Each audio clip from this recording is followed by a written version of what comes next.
Brought to you by Penguin.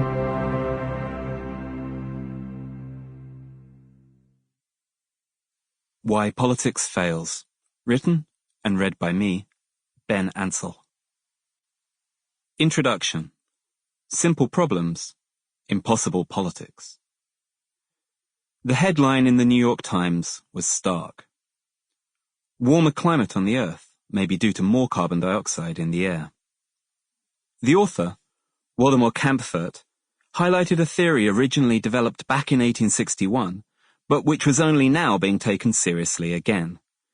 Mankind's emissions of carbon dioxide might be permanently heating the atmosphere.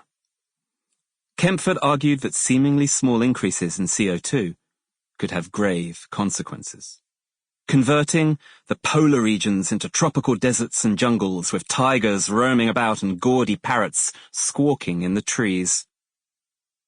Florid description aside, the scientists Kempfert spoke to argued that the rise in global temperatures of the last 60 years was due to man increasing the carbon dioxide content of the atmosphere by 30%, that is, at the rate of 1.1 degrees Celsius per century.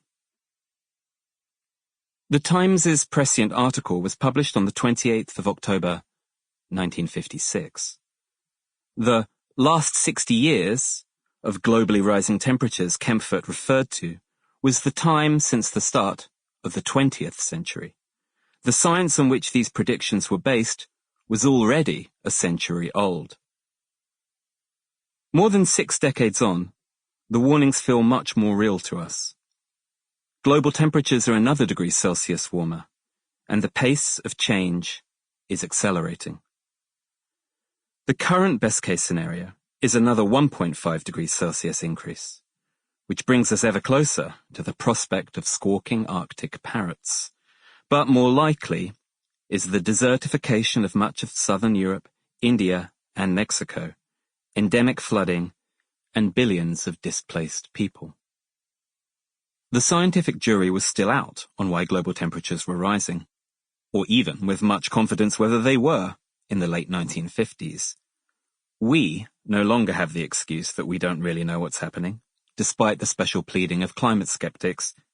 The debate has moved from whether humans are responsible for climate change to what, if anything, we can do about it. Progress of sorts, but it raises a crucial question.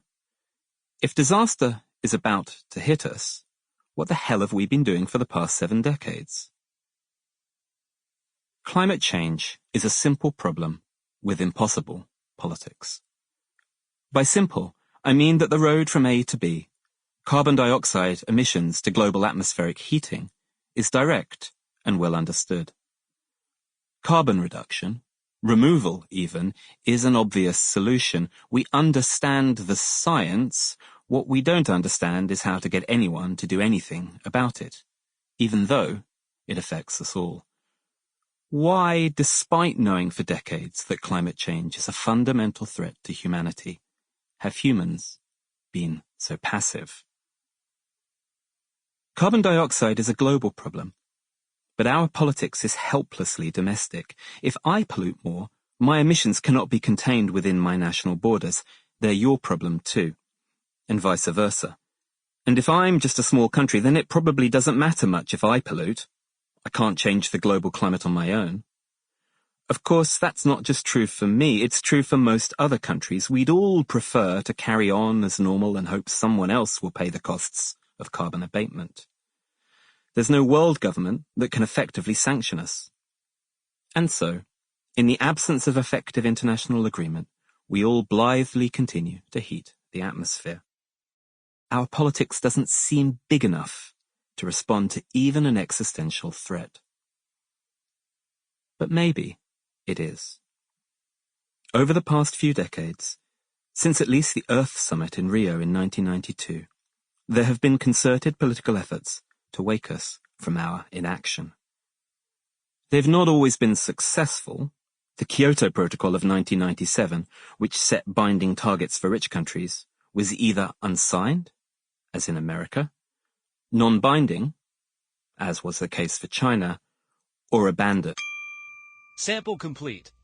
Ready to continue?